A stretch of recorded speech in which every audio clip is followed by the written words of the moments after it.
इसमें भाई सबसे पहली बात कि उसमें डाटा था, ठीक है। अब कंप्यूटर में जो है ना वो डाटा शो नहीं कर रहा। वो मैंने आपको क्या कहते हैं, मैंने आपको जो वीडियो बनाई है कंप्यूटर की ही बनाकर सेंड की थी। अब देखें 10th क्लास जो है शॉर्ट सिलेबस बायो जो है इसका चैप्टर नंबर 10 है, ठीक है।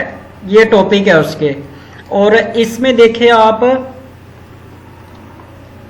एमसीक्यू देख लें, 1 2 3, ये काफ़ी ज़्यादा एमसीक्यूज है। और क्या कहते हैं शॉर्ट सवाल और लॉन्ग सवाल है। इसके अलावा यहाँ पर भी है, ये देखें मिड में भी है। ये बायो 10th की बायो है और चैप्टर नंबर 10 है ये, ठीक है। ये देखें 10th biology chapter number 10 gases exchange. अब इसी का जो है मैं अगर पेपर जनरेट करता हूँ, ये 10th बायोलॉजी, ये गैसेस एक्सचेंज, जस्ट मैं पास्ट पेपर ले रहा हूँ, सारे टॉपिक मैं सिलेक्ट कर रहा हूँ।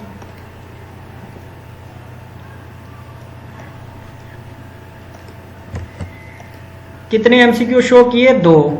और शॉर्ट कितने किए? 11। लॉन्ग कितने? 2। अब आप इसी को देखें, ये जो 2 लॉन्ग शॉर्ट शो किए मैं आपको इसका भी बता देता हूं।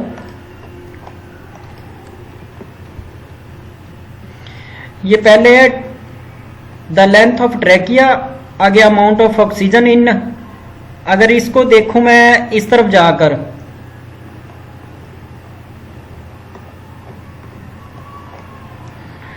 अब ये देखें, ये लॉन्ग है आपके पास ऑस्मो रेगुलेशन, ऑस्मो रेगुलेशन ये आ गया।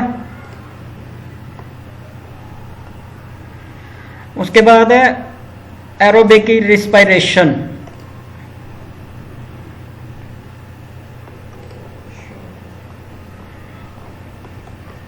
अब काफी ज्यादा जो है ना यहाँ पर है, लेकिन शो वहां पर बैक एंड में जाकर कितने कर रहा है वो आपने देख लिया।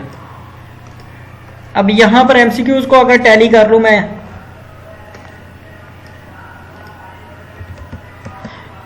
ये एमसीक्यूज है मेरे पास, ये देखें लेबल। अगर आप कहते हैं past paper both active short और एक्टिव है, यह ट्रैकिया की लंबाई तकरीबन, ट्रैकिया की लंबाई तकरीबन। अब इसके बाद नेक्स्ट देख लें, अंदर दाखिल होने वाली हवा में और यहां पर अंदर दाखिल होने वाली हवा में, इसका भी लेवल देख लें, वो भी सही है।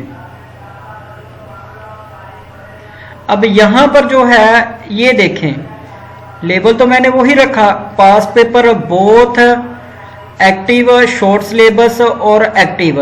अब ये नहीं शो कर रहा वहां पर। इसके अलावा देखें ये कोई भी जो है, जितने भी एमसीक्यू जो है आप इसका देख सकते हैं, पास्ट पेपर ही मैंने किया, बोथ मीडियम किया, एक्टिव शॉर्ट और ये एक्टिव।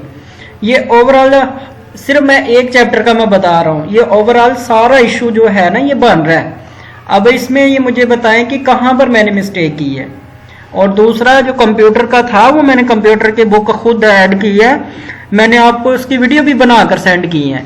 अब अगर मैं देखता हूं जाकर कंप्यूटर, ये देखिए 10th क्लास का ही कंप्यूटर है, ये computer science new chapter 1 program बुनियादी।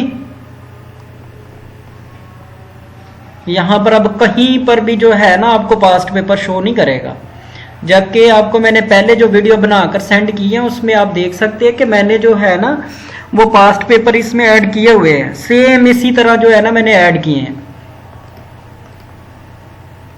अब देखिए कहां, ये देखें ये आ गया आपके पास, पहले जो थे कहीं पर भी शो नहीं कर रहे। ये देखें अगर आप कंप्यूटर की बात करते हैं, ये पहला चैप्टर ही है, आप कह रहे डाटा नहीं है, ये देखें फिर उसी तरह प्रोग्रामिंग बेसिक, ये पहला चैप्टर ही है कंप्यूटर का। और इसके ये देखिए ये आपके पास, अगर आप लेबल की बात कर रहे हैं लेबल उसी तरह देखें, past paper both active, short active, कोई भी आप लगा ले, चाहे मैं लॉन्ग सवाल ले लेता हूं, ये देखें ओवरऑल एक्टिव है। अब इसी का ही जो है मैं अगर पेपर जनरेट करता हूं, बोर्ड पैटर्न लिया मैंने 10th कंप्यूटर न्यू, यहां पर चैप्टर देख ले, computer 10th new programming basic, और यहां पर भी जो है कंप्यूटर बेसिक। अब जस्ट जो है मैंने पास्ट पेपर लेना है, सारे टॉपिक सिलेक्ट किए। अब बताएं कहां पर है इसका डाटा। बात तो वही है ना कि कुछ इशू तो है, कोई क्यूरीज तो है इसमें भाई। यहां पर ओवरऑल आप कोई भी सवाल उठाकर चेक कर ले, स्टेटस उसके बिल्कुल एक्यूरेट है, ठीक है, कहीं पर भी जो है कोई गड़बड़ नहीं है। एमसीक्यूज का भी देख ले, लेवल वही है, पास्ट बोथ है एक्टिव, लेकिन अब पेपर जनरेट नहीं हो रहा। ये तो नहीं है ना कि एक एक दो एमसीक्यूज तो नहीं किए, हमने काफी ज्यादा डाटा किया हुआ पास्ट पेपर का। हमने 5 साल जो पेपर जो है उनको एक एक करके जो है वो किया हुआ है, तो डाटा जो है ना बैक एंड में शो ही नहीं कर रहा।